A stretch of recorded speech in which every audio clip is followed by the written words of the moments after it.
Chapter 8. It was Shrog who did most of the hard work, with Triss helping him and Welfo keeping lookout. All throughout the night, the otter and squirrel toiled valiantly, disregarding the water's icy temperature. With naught but a broken old rusty file between them, they labored away in the veritable fever of anxiety, racing against dawn's light, when the rat guards would be back outside on duty. Shrog selected one bar at the end of the cage nearest the jetty where the ship lay moored. He crouched, half submerged, while Triss perched upon his shoulders and filed at the top of the round iron bar. Welfo kept shivering and calling out false alarms. "Wait, stop. I think somebody's coming." "Sorry, Triss. It was only a moon shadow on the path. You can carry on." Shrog shifted positions to stop his limbs stiffening. "Stone me. I wish the hog maid could make up her mind. That's the 6th time she said that in the last hour." Gritting her teeth as she attacked the solid iron with the file, Triss murmured down into Shrog, "Poor Welfo. She's terrified we'll be caught. It doesn't take much to set her nerves on edge. She's just plain scared." The otter took hold of the bar to steady himself. I don't know why she's afeard. They can't kill us twice. How's it going up there, matey?" Triss clamped her jaws resolutely, ignoring the strike and screech of the metal against metal. "Slowly, that's how 'tis going. Once I get a decent bite in the iron, the file keeps sticking. Cut the top bar till it'll take the best part of the night. Ouch, I think I've gone and filed my paw. Stop disturbing me, Shrog. It's hard enough trying to work in this darkness."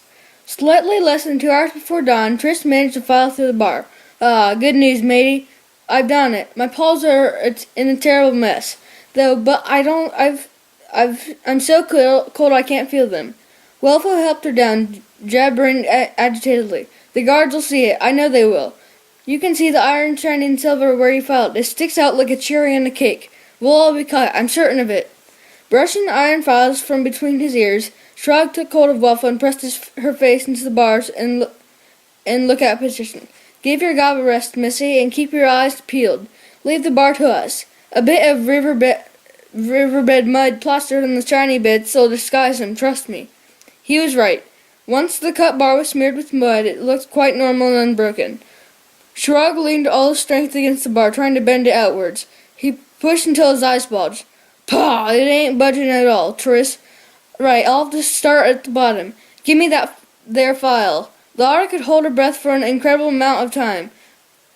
Triss was of little use in such circumstances, so she joined Welfo's lookout. Totally submerged, Shrog filed away underwater in complete silence. It was very heavy going. Dawn rose mistily. The fjord looked as if it had pale smoke floating upon it. Rat guards herded the main body of slaves out for the final few hours they would need to complete the walkway. The day for the launch ceremony of Agernew's ship had finally arrived. Lieutenant Flith peered suspiciously at Triss and Welfo, gesturing with a spear. "Hoy there, you two. Where's your mate, the otter?" Triss kicked Welfo's paw underwater to keep her silent, taking it on herself to answer the lieutenant. "Shrog's not feeling too good, sir. He's sleeping underwater. Comes up whenever he needs air." At that moment, the otter broke surface smoothly. He gave Triss a swift wink before facing up to Firth. "Down there is the only place I can get a bit of peace and quiet. That's unless you'd like to smuggle me into a big old feather bed." Firth sneered at the captive's cheeky remark. "You'll get all the peace and quiet you need at noon. I heard Princess Kundra's sharpening her best saber just to lull your sleep with it. Ain't that nice of her, eh?" Shrog liked baiting Firth. He winked insolently at the rat. Don't go sitting on your spear, vermin, or you'll damage your brains. Har, har, har." Firth had no ready answer. He turned away, his face livid. Shrog whispered to his companions, "Noon, eh? I'll just have to try and break through here before." He vanished beneath the water noiselessly. Triss murmured to Welfo, "One good thing, mate. The noise of the bar and the file can't be heard underwater. It deadens the sound." As Dreffo laid logs with the slave, he muttered instructions to them under his breath. "If we're still here when they breaks out of the cage, we've got to help him, see? Create a diversion. Get in the way of the guard. Shout, yell. Make it look like we're trying to escape." The message was passed from one to another. Hope for the condemned prisoners was widespread, though they themselves had no chance of escaping. The prospect of 3 slaves not only avoiding death, but getting clean away from Riftguard, had fired the imagination of all the slaves. Captain Rifton came out of the fortress to watch the completion of the path to the jetty. He stood beside Lieutenant Flith, bringing him up to date on what was to happen. Flith listened intently to his captain. "King Argarnu ain't going anywhere on the new ship. Not him. He's scared witless out of the sea. It'll be Princess Kundra and that oaf Prince Blad who's sailing it. I'll be going too." The news surprised Flith. "You're going with him, Captain? How long will you be gone?" Rifton was not one to give away valuable information. "For as long as it takes. That's all you need to know. Now listen, you'll be in charge here while I'm gone. So I want to find things in good order on my return. Got that?" Flith saluted. "Aye, Captain. You can rely on me. But there ain't no reason for you to go off sailing, none I can see." Rifton leaned closer, dropping his voice so the slaves could not eavesdrop on what he was about to say. "I'm going to let you in on a little secret, Flith, so keep it in yourself. Argarnu is only king by blood. He's a pure ferret, but the law of Riftguard says that a proper king must not only be of the blood, but they must possess and wear the crown and paw ring, which is the symbol of his office." Flith raised his eyebrow. "I never knew that. So what you're saying is since he's got no crown and a paw ring, Argarnu ain't a real king, just sort of a deputy." Rifton leaned his beard and nodded. "Right. I've served under Serengo, the old king. Now he was a proper ruler. But then he went off on the voyage with Argarnu. Aye, I recall one of the days Serengo told Argarnu he was taking him along. The fat useless fool wept like a baby. But Serengo wanted to toughen Argarnu up. Said he'd either come back here as a king or not at all. They was off to plunder some place called Redwall. It's supposed to be full of treasure, but they never found it. Argarnu was the only one to make it back to Riftguard alive. No beast knows except Argarnu himself what happened beyond the sea in the other land called Mossflower. And he ain't never said a word of what went wrong, or how he lost his leg. Think of it, a king, his crown, and a paw ring, 50 good rat guards, and a great ship, all lost. Argarnu was close to Dor's death when he crawled ashore off a half-wrecked ship's longboat." Frith nodded. "I recall that. I was only a young rat guard myself at the time. You can't blame Argarnu for not wanting to go back to the sea." Rifton sniggered humorously. "No, that's why he's sending Kundra and Blad. They've got to find out if the King Serengo's still alive. If it turns out Serengo's dead, they're going to bring back his crown and paw ring. Then Argarnu will be a real king, and so will whichever of those 2 brats follows in succession." Flith thought about this, then scratched his tail. "But why do you have to go, Captain?" Rifton pressed out his narrow chest importantly. "'Cause I'm the highest ranked rat in Riftguard. I've got to see that the prince and princess don't try to murder one another. Kundra's got nothing but hatred for Blad, and young Blad ain't as stupid as he looks. I bet he'd put a knife betwixt his sister's ribs as soon as look at her. So I've been sent along with a squad of rat guards in command of everything. At noon, Argarnu will come down to the new ship with Kundra and Blad. So formally give the ship's vessel to them. Aye, and Kundra's going to be allowed to execute those 3 prisoners in the punishment cage, just to keep the other slaves from getting fancy ideas. Then they're all going back to their fortress for a farewell feast. While that's going on, the ships will be provisioned ready to sail at evening tide. So I'm warning you, Flith, keep these things running smooth while I'm away, or you'll be the one in the punishment cage when I get back. Is that clear, Lieutenant?" Flith kept his eyes on the ground. "Aye, Captain, crystal clear." Rifton stalked off back to the fortress. Flith watched him go, then turned his attention to the rat guards who were overseeing the path construction. Flith tried out his new authority. "You lot, call yourself rat guards? I'll I'd have this job finished 3 days back if 'twas left to me. Get the slaves moving. I want to hear you whips cracking louder. You lot are in for it when this path doesn't reach the jetty in 2 hours. What do you expect, the king and his family to get muddy paws? The prince and princess having to walk over slushy ground? I'll see this path finished, if I'll have to use the carcasses of both guards and slaves for a royal party to walk on. Get moving. Shug came up for air. Nearly through now, though I'd take me an oath these bars are thicker at the bottom than at the top. Triss cast a sympathetic glance at his friend. Do you want to take the rest and let me have go at it? The otter shook his head, chuckling. No, matey. You cannot hold your breath long enough underwater. There's only me who can do that. Keep a watch. Taking a deep breath, he submerged once more. Princess Kundra put the final touches to her blade on the oiled stone and tested it in her paw. Yar, der heavy sabre be best for der chopping. Swishing and flashing at imaginary victims, she prowled into the throne room. Agnew eyed the saber distastefully. Stop waving dat ting about. You like cigargo, with mace and chain. Prince Blood positioned himself behind Captain Riften. I not going on dat boat if she taking sword with her. Agnew banged his false leg on the floor decisively. I say you go, then you go. Riften be there to protect you. Take some swords yourself if you want, Jar. Blood tried to tough it out in front of his sister. Yar, I take mace and chain, like they say my grandpa had. Kundra did not resist baiting him. Mace and chain, Yar? You cannot even lift, Von Fool. Blood stuck out his tongue and made a rude noise. Then I tell Riften to stick you in his big spear in you. Kundra's pink eyes showed wickedly. No be spear, stop this sword. Spear. Agnew roared to both them. Stop their fighting, you two. However, Kundra was bound to have the last word. You watch the way I deal with those slaves. Then you try and sleep tonight. The logs had been laid, completing the walkway to the new ship's at the jetty's end. First mate his guards herd the slaves to one side. Shog popped his head up dismayed. The file snapped. It was when I was nearly through.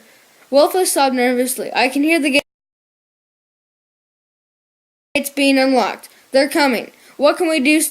Can't we do something? The otter said his jaw firmly. I'm trying bashing the bar with a rock. Diving beneath the surface, he located a hefty boulder, which had previously been used to try and bend the bars. All caution was thrown aside now. The noise of Shog's efforts could be heard clearly, echoing around the fjord's bank. Thunk, thong, thunk, brong. Lieutenant Firth came running along towards the quivering ridge. What in the name of fangs is going on there? Druffo pushed at the red guard's back, sending him sprawling as he yelled to the slaves. Now, mates, now! They broke loose, hustling, jostling the guards. Flith was knocked flying into the water. Slaves were roaring and yelling as they grabbed whips from the surprised captors. The bar broke under the pounding from Shog's rock. He grabbed it and used it as a weapon, wading out of the cage into the fjord, calling to his two friends. Move yourself, mates. This is our only chance we'll get. Agnew and his party froze as they emerged from the fortress. Riften grabbed one of the 12 honor guards accompanying him. Run, quick, get all the other guards, bring the archers. The prisoners have broke out of the cage. Triss had a tight hold on Wilfa's paw as she raced along behind Shug. They splashed through the shallows, avoiding being caught by the melee on the walkway. Druffer was waving Flith's spear, cheering out from the midst of the chaos. Freedom, Triss! You and your pals go to freedom! A rat guard who was close to the ship came running at the three with his whip raised. Shog struck him down with the cage bar, while Triss and Wilfa loosed the mooring ropes from the bollards and climbed aboard. Shog followed them and tossed the bar aside. Get the oar, shove her out, the tide's beginning to turn. Kundra led the reinforced guards, charging into the masked slaves. She hacked left and right with her heavy saber. The slaves wilted under the menace of shafts upon drawn bows and long pikes being thrust at them. Dreffo still had Flith's spear. He stood at the end of the jetty, anxiously glancing from the slow-moving boat to the oncoming guards. Triss yelled hoarsely at her father's old companion in arms. Dreffo, Spear away. Swim for the ship. Come on, we'll pull you aboard. Thrust the spear away. The old squirrel stood firm, watching Kundra coming towards him. He called her back over his shoulder at the young squirrel maid. Get away from here, Trissy, get away. I am not going to nowhere. This is a good day to die as any. Remember me, remember your father. You'll be back to free the slaves one day. I know you will. Now don't waste the chance we gave you. Dreffa had time for no more words. Kundra was upon him, chopping the spear half in half with vicious strokes. She ran Dreffa through with her saber. Triss saw it all. It was burned into her memory, like a red-hot iron. Strog shoved her roughly. You heard him, Triss. Use the oars. I'll loose the sail. Move yourself quicker, or we're gonna die here. You too, Welfa. Kundra waded into the fjord until it was above her waist. Then she was forced to dug as Blood shouted at the archers. Shoot them with arrows! Cut them down! Fire! A hail of barbed shafts thudded into the vessel's stern, some of them falling short into the water, narrowly missing Kundra. The princess dashed from the water, quivering with rage, her silken robes slopping wet. Fools! Idiots! I could have gotten aboard their ship. As she pointed back at the vessel with her sabre, a healthy breeze caught the single purple sail, billowing it out and sending the ship smoothly seaward down the fjord. Riften seized the shamefaced Flith and rapped out orders. They ain't out to sea yet. Get your anchors and spear throwers at the mountainside. Chase alongside them. Pour in arrows and spears, rocks, anything. But stop those slaves making it out to sea. Get going, you useless slob. Triss wiped blood from a narrow graze on her cheek as she watched the rat guards mount the rocky slopes in pursuit. It was still quite a way to open water. Looks like they're coming after us, Shrug. Best steer over to the far shore, or they'll easily pick us off. The otter adjusted the tiller, judging the fjord cannily. Can't take her too close. The other bankside's very rocky. Keep those oars pulling. Luck's on our side so far. I hope the tide's not running out altogether. Otherwise we'll get stuck on the sandbars at the estuary mouth. The rat guards were shooting arrows now. Their range was too far for spears, so the spear beasts used their slings to hurl stones. Triss and Welfa could see the missiles coming, so it was not hard to row. And avoid arrows or stones. Welfa felt a new confidence flooding through her, and the hogmaid winked at Chris. We'll make it. She's got to wind behind her pretty good now. Not far to go, and head for the open sea. Oomph! Wolf had been looking up at the sail as she posed, when a big solid pebble from the rat guard's sling struck her hard on the side of the head. She collapsed unconscious to the deck. Shrug was at her side immediately. Stow your oar, Triss. Tend to our mate. She ain't bad hurt. I've got to look after the tiller and not let the boat drift too far over. Fliss stumbled and staggered over sharp rocks and snagging shrubbery, exhorting the guards. Pour it on 'em. We've taken care of the hedge pig. You front lock. Go ahead of me, down to the estuary. The river's mouth narrows there. That'll be our best chance. We might even get 'em stuck on the sandbar if the tides run out enough. Shrog raised himself to the tiller, staring anxiously ahead. Triss, get Wilfa down to the cabin out of the way. Tide's still ebbing up yonder. I don't like it. Go to take her out into midstream now. So keep your heads down, matey. First, the advance guard had reached the high peak at the inlet, where he joined them. The ship swung out into midstream, heading for the gap. The sea rat sniggered joyfully. I can see the bottom from here. 'Tis running shallow. Ha ha, look at the ship's dragging. She's running her bow into the sandbar. Now let 'em have it. I want those other two looking like pincushions. Fill 'em full of arrows. Split into two groups. Stay up here. Keep firing arrows. The rest follow me and bring your spears. We'll wade out and rip 'em to ribbons. It ain't deep there, so we'll do it easy. The vessel ground to a staggering halt. Shrug yelled down to the cabin. Up here, Triss, quick! She's running aground. The squirrel man came bounding up to the deck. What do we do? Her otter friend outlined his desperate plan. Leave two lines running over the stern so we can get back aboard. Me and you, so we can lever off the bank with oars. Come, and we ain't have much time. Fliss coming down after us. Shrug vaulted over the stern with two oars, while Triss hurled out two lines, then joined him. They dug oars into the sandy bottom around the stern and placed the oar poles over their shoulders. Shrug gave the word. 1, 2, and push. 1, 2, and push. That's the way. Keep going. I can feel her moving along. 1, 2, push. Push. Flith came splashing through the shadows, brandishing a spear he had borrowed. He was not more than a boat's length from his quarry when the ship cleared the sandbar, gliding smoothly into the sea to catch the ebbing tide. Shrog patted Triss's back. Good job, shipmate. Up you go, sharpish now. Flith hurled himself, spear point forward, at the otter. Shrog turned just in time. He dodged the weapon and swung out mightily with the big ship's oar. Once, twice, he cracked it down on the rat's head, as hard as he could. Then, seizing the line, he shinnied up aboard the vessel, helped by Triss from above. Open sea lay deep and blue in front of them, with a good wind scubbing the ship out of the main. Wellflow staggered out on the deck, holding a damp rag to the side of her throbbing head. She managed a weak smile. We made it. Shrog glanced back at the stern. He saw Flith's limp form sink beneath the waves as he was pulled out in their wake. Aye, we made it. Friends, we're safe. Sit a while and rest now. Wellflow went back to below as Shrog took the tiller. He watched sadly as Triss sat down on the deck and wept bitter tears for old Ruffo, the last remaining link with her family. Prince Blood was secretly glad he did not have to go sailing on the long voyage after all. He shrugged happily. Well, that's that. Ain't got no ship now, yar. There had been no vessels moored in the fjord since Aragonu's ill-fated trip with his father. The stolen vessel had been specially built for Kundra and Blood. Now Kundra eyed her father contemptuously. Yar, only der fools who rules the kingdom by der sea would have no ships. Agranu knew she was right. He flinched at the scorn in Kundra's voice. Wheeling about on his fishbone leg, he stumped back to the stronghold, blustering. Pshaw! No need for der ships. Why us need ships? Go after everything else kingdom. Stronghold, yar.